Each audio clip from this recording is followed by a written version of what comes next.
લાઠીના જરખિયા ગામના દલિત યુવકની હત્યાનો મામલો. નિલેશ રાઠોડ નામના વ્યક્તિની હત્યા બાદ મામલો ગરમાયો છે. દલિત સમાજના સામાજિક કાર્યકરોએ કોંગ્રેસના નેતાઓ સામે સવાલો ઉઠાવ્યા છે. પાયલ ગોટી મુદ્દે બોલનારા દલિત યુવકની હત્યા મુદ્દે કેમ મૌન ધારણ કર્યું? અમરેલી વિપક્ષે કોંગ્રેસના નેતાઓ સાથે વાત કર્યાની ઓડિયો ક્લિપ પણ વાયરલ થઈ છે. દલિત સમાજના સામાજિક કાર્યકરો દ્વારા કોંગ્રેસ સામે મોરચો માંડવામાં આવ્યો હતો. હેલો, हाँ વીરજીભાઈ ઠુમર વાત કરે? हाँ जी અમરેલીથી વિકી ચાવડા વાત કરું. बोलो हरी भाई કેમ છો, મજામાં વીરજીભાઈ? एकदम मजा આપનો ફોન એટલા માટે કર્યો છે हाँ કે લાઠી તાલુકાનું જરખિયા ગામ છે, ખ્યાલ છે ને આપનો, જે અનુસૂચિત જાતિ દીકરાનું हाँ મર્ડર થઈ ગયું, हाँ એમાં તમારા પાયલબેન ગોટી માથે જે બનાવ બન્યો ત્યારે તમારી કોંગ્રેસ એકદમ સક્રિય હતી.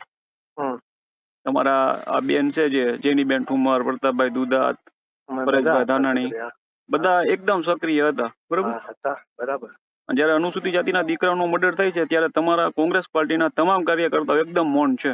અમને કોઈ મળવા જ નથી. ઓલામાં પાયલબેન નું કુટુંબ આખું 4 દિવસ મળવા આવ્યું હતું. એટલે તમને ઇન્વિટેશન આપવાનું કે દીકરાનું મર્ડર થઈ ઇન્વિટેશન ની નો હોય એવી વાત નથી.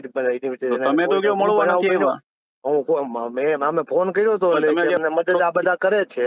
એ તમને આપણે રૂબરૂ મળો, ચર્ચા કરીએ. પણ તમને તમે જેમ કહો એટલે હું દીકરાનું મર્ડર પણ રજૂઆત એને શું છે કે કોઈ કેવું એટલે આખા બનાવ છે. હવે ભાઈ તમારો જિગ્નેશભાઈ મેવાણી છે, બરોબર? એ તમારો જિગ્નેશભાઈ કરે છે ને કોંગ્રેસ ની બાબતમાં સ્ટેટમેન્ટ કરે જ છે. આપ જાણો જ છો. પણ એમ નહીં તો તમે એમ કહો અનુસૂચિત જાતિ તમને દીકરો મળવા આવે? ના ના, એને મારે છે ને અનુસૂચિત જાતિના 4 દીકરા ગુજરી ગયા, આખી કોંગ્રેસ ની આ ગઈ હતી હમણાં. તો આમાં તમને શું વાંધો આવ્યો? મીઠાપુર અમને કોઈ ખબર જ નથી. હું પ્રશ્ન છે આવીને કે તો થાય ને. હવે ભાઈ તમારો પહેલો ફોન આવ્યો છે આજે. આ સીસીટીવી ફૂટેજ વાયરલ છે. તમારા જિગ્નેશભાઈ મેવાણી 4 દિવસ સુધી ત્યાં બેસે છે. જિગ્નેશભાઈ આવે છે, તમને પૂછ્યું? જિગ્નેશભાઈ કીધું છે? પૂછો. એટલે પણ તમને મારે માથા ઉપર હોય પણ અમને કીધું નથી. દુઃખદ બાબત છે. તમે આ નાતી વાત કરો છો એમ. ભૂપતભાઈ મારું બોલું છું, નાના રાજકોટ થી. જી નમસ્તે ભાઈ. નમસ્તે નમસ્તે. પરેશ મારું એક કહેવાનું તો આપને, હાજી ભાઈ, કે લાઠી તાલુકાના જરીખિયા ગામમાં આજે 5 દિવસ પહેલા કોઈ જાતિવાદી માણસોએ દલિત સમાજના છોકરાનું ખૂન કરી નાખ્યું હતું. હાજી ભાઈ. તો કોંગ્રેસ તો આના માટે વિરોધ કરે છે. બીજું કે ભાજપ તો દલિત વિરોધી છે, પણ આપ સાહેબ 5 દિવસના સાહેબ એક પણ વખત આપે કોઈ પીડિત પરિવારની મુલાકાત ન લીધી, એ વાતનું મને થોડુંક દુઃખ છે ભાઈ. મારા પ્રમુખ, અમારા પ્રદેશના કાર્યકારી પ્રમુખ જિગ્નેશભાઈ મેવાણી ખુદ આને લીડ કરી રહ્યા છે. ને પરિવારનો મોભી હોય એનાથી બધા નાના હોય. મારી વાત અત્યારે અમારા પ્રદેશ કોંગ્રેસ સમિતિના કાર્યકારી પ્રમુખ છે. હું તો અત્યારે પાર્ટીની અંદર કાર્યકર્તા તરીકે છું. કોઈ રોલ નથી મારો હોદાની હોય. મારી એક વાત સમજી લો. ગઈકાલે આ પહેલી વાત મેં તમને કીધી. બીજી કે કોઈ પણ નો દીકરો દીકરો જ છે ને.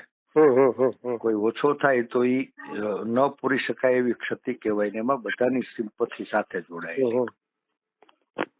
અમારી અમરેલીની સ્થાનિક ટીમ બધી પહેલે દિવસથી સાથે જ છે ભાઈ, સામાજિક રીતે જે લડાઈ. હું તમને એક વાત કરું. ગઈકાલે જિગ્નેશભાઈ ખુલ્લું મીડિયામાં આપ્યું હતું કે દલિતો માટે ખાલી 90% મારી પાર્ટી પણ એવું ઈચ્છે છે કે દલિત સમાજનો પ્રશ્ન આવે તો જિગ્નેશભાઈ લડે, બરોબર?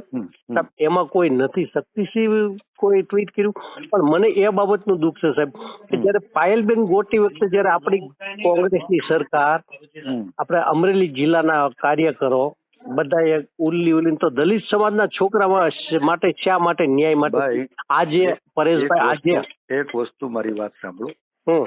એમાં બધા ન્યાય મળે એના માટે આખી કોંગ્રેસ, આખો પરિવાર, સમાજ લાગણીથી જોડાયેલો હોય અને વ્યવસ્થાથી પણ તમે એક મુદ્દો છેડો પાયલબેન નો. તો પાયલબેન નો વિષય દીકરીનો હતો, જાતિનો નહોતો. પેલી વાત આ દીકરી મારી હોય, તમારી હોય કે એ હોય. હું તો 3 વર્ષથી નહોતો બોલ્યો. વાડીએથી હું આવ્યો શું કામે કે ખાખી વર્દી કોઈની દીકરીને રાતે 12 વાગે ઘરેથી ઉપાડી જાય તો આવતીકાલે મારી તમારી દીકરીને ઉપાડી જાય. બરાબર છે. તો તંત્ર સામેની લડાઈ, સરકાર સામેની લડાઈ હતી, તો ન્યાયિક રીતે એ લડાઈને જે લડવાની હતી, અમે બેઠા ને ધરણા કર્યા, ઉપવાસ કર્યા, રજૂઆત કરી અને બધાએ 18 વર્ષને ટેકો આપ્યો, બધા લોકો આવ્યા હતા. કારણ કે દીકરીનો પ્રશ્ન. હા, બીજી સાહેબ કે જિગ્નેશભાઈ રહ્યા ને દલિત સમાજના નેતા હોવાને નાતે ત્યાં આવ્યા. હું તમને એક રિયલી વાત કરું છું.